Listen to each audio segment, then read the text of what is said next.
watching a Fistful of Vinyl. I'm Alec. I'm here with Pat from Anti-Flag. Man, you guys just played an incredible set. Thank you. That was awesome. I dried off a little. I was a little sweaty, but now the wind's blowing here. I just want everybody to realize this isn't normal life in Anti-Flag land here. We're in where are we? West Hollywood. Yeah, we're Beverly Hills. I guess we're right on the edge of Beverly Hills, I guess right? so, yeah. Yeah. This is classy. We are a classy bunch today. This might be the classiest thing we've ever done. But yeah, you guys just played an incredible set, and you guys have been in the game for a long, long time. Yes. So, I had heard that you guys played a show in 1988. Yes. One show, and then disbanded for a little bit. Is that right? Well, so it all depends on how you count our lives. But Justin and I grew up together playing soccer. Mm-hmm. We were hung out when we were about 10 years old. So, and we started playing music probably 12 years old. And so in '88, we set up our own show in a church basement, which is what you do in Pittsburgh. And we played the show. And then we didn't really disband. Things got in the way. And then we went to California for a while, and we tried to go to school, and it was that didn't work out so well because it was too expensive. And then we came back to Pittsburgh. And then in '94, Andy joined the band. 93, 94, Andy, the first bass player, joined the band. Mm-hmm. And then we started moving. But we were Anti-Flag throughout that whole process. We just didn't have Andy, the bass player, in the band until then. Gotcha. And he was only in the band for a year, and then the two new guys, Two and Head, have been in the band for like 20 years now. Yes, it's like 1999. Yeah, 98. 98. Yeah. Damn you, Wikipedia. Yeah. Somewhere in there, I don't know. It's a long time ago. It starts to get blurry when it's that far back.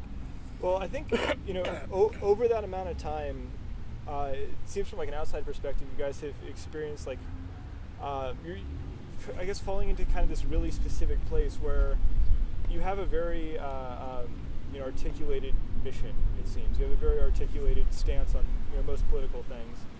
That it seems like a lot of people are pretty eager to hold you guys to a special degree of accountability for. And I think the first one I would want to cover is your name. Yes. Now, I started listening to you guys when I was 12, 13, and I remember being on a trip with my parents, listening to one of your CDs, and hearing something that it was the first time I heard something like anti-patriotic, I guess, sort of like my interpretation at the time. Yeah. And it introduced kind of like a complicated, uncomfortable idea at the time of, is it possible to support your country, support your culture, but not support your government, or be critical of your government at the same time? I would argue that is the highest form of patriotism, and maybe you've gotten to that point later, but yeah, that is the people who who I see are the enemy, people who claim that freedom is the most important thing, yet only want that freedom for themselves. And the goal of freedom is for it to be for everybody. If not everybody has it, nobody has it. So patriotism is a desire to have egalitarian views and having a chance for a better life for everybody, not just old white guys. Mm-hmm. And so I see that as patriotism. I see following blindly and doing horrible things to people as not patriotism. I see that as authoritarianism. I see George W. Bush going to war in Iraq over false pretenses and having young people going and dying. That is murder. That's not patriotism for those people to do that. And so yes, you can continue with your question, but patriotism is about making everything better for the most people. And we talk about the more perfect union, the more perfect government. The American government is really fucked up, but each time people are making a little bit better, Gay rights, civil rights, women's rights. Each time we're getting a little bit better. We always go back a few steps before we move forward, but that's our goal, is to always make it a more perfect union, and I think that's the patriotic mission that we're on. I like that. And this kind of leads into my next question, which would be, having that sort of early interpretation. But I want to go back and ask you a question. Oh, so when you were in that car with your parents, how pissed were your parents that you were listening to that music? I was listening on headphones, and I had the good sense not to tell them at the time. Okay, all right. Being an adult now, I know if I'd spoken to my parents about it, it would have been a much more intelligent conversation. Yeah. But at that time, like, they didn't really know what I was listening to. Yeah. And I was kind of afraid to tell them because I would still get in trouble. Because when I was young, I remember going home and calling my dad a communist fascist because I thought I was this educated young person. And he's like, well, first of all, that's stupid because communists and fascists hate each other. So you can't be both of those things at the same time. But then he explained to me a little bit about communism, a little bit about fascism, and I was like, oh, okay, I understand now. So he was a right-wing prick and really was an old white guy who thought that he should control everybody else. But we had those discussions, which was awesome, and we were able to find common ground. Good. And it's important, I think, to draw that distinction where, you know, this is part of the looking at things with, like, sort of a more mature, more informed perspective, is that the things that are bad tend not to be all bad, and the things that are good tend not to be all good. And even though it sounds like you and your dad disagreed on a lot of things, you still had the sense to discuss them with maturity. Well, yeah, and that idea, you know, we idealize, and I was just watching this documentary, which is an amazing documentary about the Black Panthers, and we idealized the Black Panthers and what they stood for, and they did a lot of amazing things, but there was also some sketchy shit in there as well. So everything has its good sides and its bad sides, and we have to find and celebrate the good things and try and minimize the bad. Certainly. And having matured within the context of playing in Anti-Flag, how in what ways would you feel like the mission has changed? Or with the perspective of time, has it sort of, you know, sharpened or honed? We have realized the battles that are worth fighting and the battles that aren't worth fighting. There's always going to be jackasses in the punk rock community who think they're cooler than everybody else. Let them be as cool as they want to be. We don't need to fight that battle anymore. But the battles we do need to fight are when there is active sexism in the scene or active racism in the scene. Those are the things that we need to combat. Whether somebody's hair is bigger than somebody else or they have more spikes on their jacket, that's no longer as important as it was when we were younger. Yeah. There's a phrase I picked up from Homer Simpson along the way. That's let the baby have his bottle. Yeah. There you go. I guess. Works pretty well. Yeah. So the battles that are worth fighting, has the Yes. way in which you fight them changed at all, or have your battle tactics adjusted with time? I used to get beat up more. I get beat up less because I know there's places where I should be fighting and where I shouldn't be. So yeah, I think the battle tactics are you don't need to get into this fight right now. Maybe there's a better way of managing it. Or I've had some amazing discussions at shows where people want to actually have a discussion and not a violent interaction. And in that situation, that's incredible because we can really have a discussion and find out my beliefs, what I believe, because you can't figure out what you believe until you actually discuss it, and then be able to talk to somebody else who has beliefs that I may not agree with, but I can understand them and be able to, you know, hopefully shed some light, and hopefully they can shed some light on my beliefs as well. And certainly within the punk scene, which is sort of inherently a very activist community, I can imagine the importance of not... Right now, there are very different views of punk rock, but the punk rock that we came from is a very activist community. There's a very nihilist punk rock that's out there as well, which is, you know, that's really cool, and I love the music, but it's not... We come from a much more activist part of it. Certainly, and I can understand, like, sort of the power of a collective activist community like that. And that would also contribute to the importance of, you know, having those intelligent discussions to prevent sort of the balkanization of that group. Yeah, well, and it's inspiring and it's amazing because you have to have these discussions to be able to see what the real answer is. And I was talking to a young gentleman the other day, and my ideas are not obviously not the best ideas in the world. They don't have to be viewed as the best ideas in the world.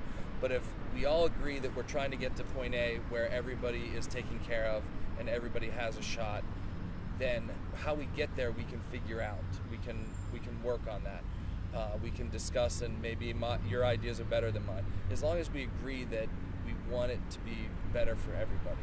If you say to me, well, I don't want it to be better for everybody, I just want it to be better for people like me, then that's an issue. And, then we need to have a real discussion. But if we're just all agreeing that it's going to be better for everybody and we just got to figure out how to get there, we can have some disagreements and make things happen.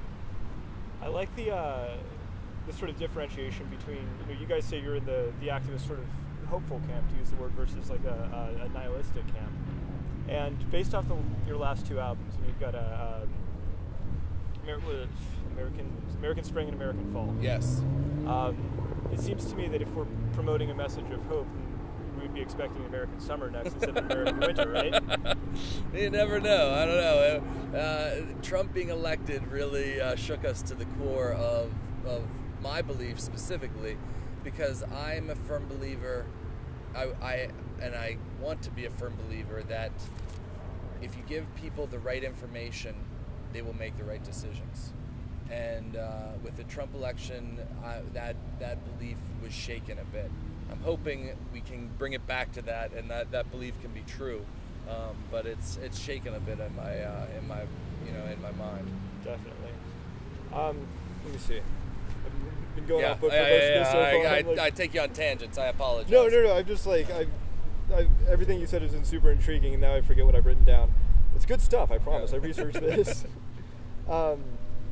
Okay, so I wanted to call out some of the one of the notes from A New Kind of Army. Okay. And I think this is partially in response to sort of the broad generalization that anti-flag means anti-American or anti-patriotism. Yes. And you address that by saying anti-flag does not mean anti-American. Anti-flag means anti-war. Anti-flag means the common people of the world are better off living in unity and peace. Yes. Anti-flag means standing against corporate greed that hurts millions while benefiting a handful of extremely rich. Anti-flag means to fight against mindless nationalism. Anti-flag means unity. Yes. Talk to me about... I still stand by that. Yeah. It's a very nuanced message under sort of a broad name. Talk to me about how that distinction is drawn in your music. Well, because, like you said, people interpret anti-flag as anti-patriotic, and we think there's a higher ideal of patriotism and the American experiment. And so if the America that you are patriotic to is an America of empire, then that's not the America that we want to be a part of and that we want to be patriotic towards. If we are the America that is the Peace Corps, and we are the America that is donating money and services to people around the world and helping people who are fighting for freedom, that's the America that I want to be a patron of. Good. I've read in doing research on you guys, I've found a lot of examples of you guys standing firmly by those ideals. Attending the G20 summit protests, the Vienna protests. Oh, we love protests. Occupy Wall Street. We'll get any protest. Throw a protest, we'll be there. We were just at the Women's March the other day in Denver, and the thing that people don't realize about protest is how fun it is. It's amazing. People are like, oh, I'm afraid of that. Fuck that, it's great. Where else do you get to march down a city street, tell the pigs to fuck off, and be part of a group that is empowered to make change and to make things better? That's a pretty amazing experience, and I encourage anybody who has a Saturday morning that they're up early to go and attend one of these marches. I like that perspective. There will, and we're gonna have some. I think that the left is waiting for Robert Mueller to conclude that Trump is a crook or not, and if they conclude that he's not a crook, then we're going to be in the streets pretty heavy. I think we're all just sort of waiting. Do we need to go in the streets and make a big stink, or are they going to get rid of him through criminal means? So we're going to see about that. But if if they don't find out that he's a crook, which he's clearly a crook, we're all going to be in the streets, and hopefully all of you will be in the streets as well. So the idea of standing behind not just like your lyrics, but actually the messages that they're pushing on a personal level, I think is really inspiring. I think there are a lot of voices on the other side of this, and I know you guys have been called hypocrites or sellouts. And I get a couple examples that people tend to bring up are, signing to RCA, Yeah. Censoring the Terror State album cover. Oh yeah. Oh, that's I forgot about that one. Yeah. And I guess more recently playing the it was like a Fireball music festival. Oh yeah. for Yeah. How do you feel like? Those are good examples. Well, I mean, I figured I'd get the boilerplate ones. Yeah. So how do you feel about sort of pushing these, socially anti-corporate capitalism messages? How does that reconcile with the sort of actions that in some ways participate in them? Well, yeah, you forgot Warped Tour. Warped Tour is a great example of the whole discussion. If I could set up a show right here in this lovely park that's beautiful and play, and there wouldn't be anybody here, and I could say the most important things ever, and nobody's here. Right. If I go to Warped Tour is sponsored by all these corporations, and some horrible people are there, and there's some really amazing people, but some really shitty people. And there's thousands of people there. So that idea is getting out and being able to be absorbed and be discussed. I'm not saying my ideas are amazing. I say that everybody should be out there talking and getting these ideas out. But we live in a capitalist world. You can't hear music in the U.S. without beer somewhere. It's the reality of the world we live in 2018. Mm-hmm. Alcohol, corporations run music. So there's only one way to be able to get your message out, is to be in bed to some degree with these organizations. Where we draw the line is our message being diluted or not? Are we able to talk about what we want to talk about? And when we've made the decisions we felt as though we are able to say what we need to say and use the corporate, whatever, however you want to describe it, to help us get that message out. There's been a lot of discussion and things that we have not done over the years where we've decided that's pushing the boundaries too much. We don't want to be involved in that. And so those we do. You don't realize that because those never happen. Exactly. So we can't have those discussions. People don't talk about it. But there are decisions that we've made throughout the years where, like, that doesn't feel good to us. We're not going to do that. That's compromising our beliefs and not allowing us to get our ideas out. So you feel the ones that you have engaged in, you've been able to do so without compromising or diluting the intent of the message behind the music? We swindled RCA out of so much money to give to local nonprofits and to create these amazing messages that RCA didn't know what to do with us. They had so much money, and they gave us so much money to. We gave it to our local rock and roll independent space in Pittsburgh. We gave it to all these a number of other organizations. We were able to do incredible things with the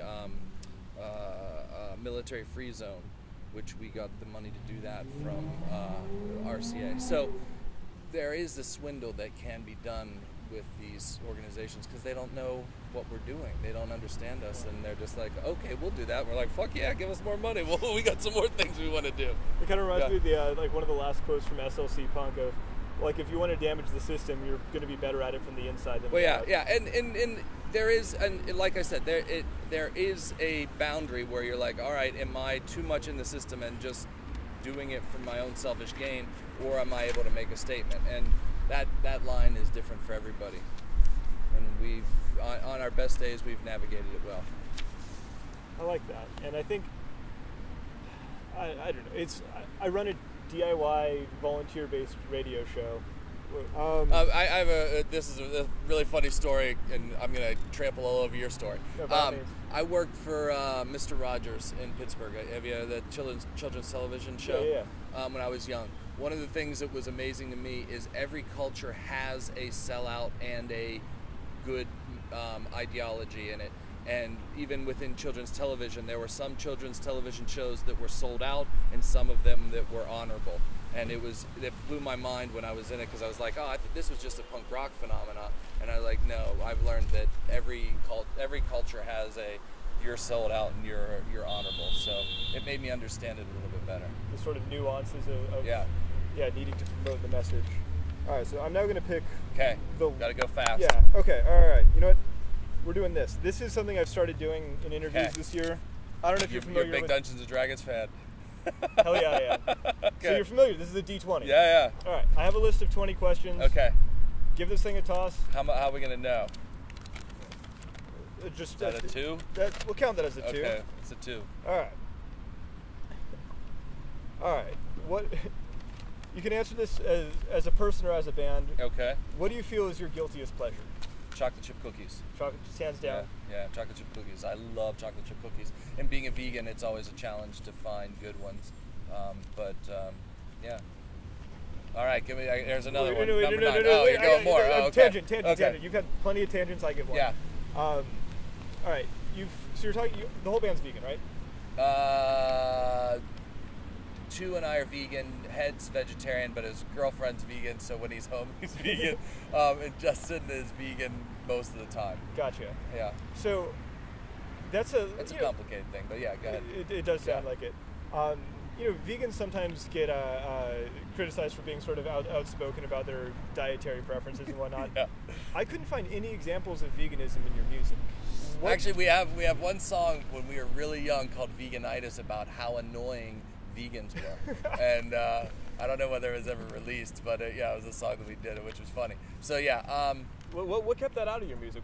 That's a personal belief, but not a belief that you want to promote as a band.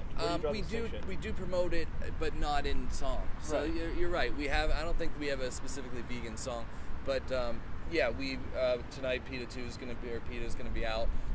We always are working with animal rights organizations, so that's important to us. But specifically in song, we have not really done a vegan song. Do you feel that veganism doesn't have a place in your music, or that belief doesn't need to be a part of Anti-Flag's message? It's sort of like being straight edge or not. It's a choice. I was straight edge for 9 years, so I'm with you already. If you're not now, you never were. I'm just fucking with you. I've been straight edge my whole life. I was straight edge forever for 9 years. Yeah. But those are personal choices. It's not my job to tell people what they should do. I think it's important. I think that for me, it's important. I don't want to be an asshole and be out there and be like, if you're not now, you never were. That's not who I am. If you should make those choices yourself.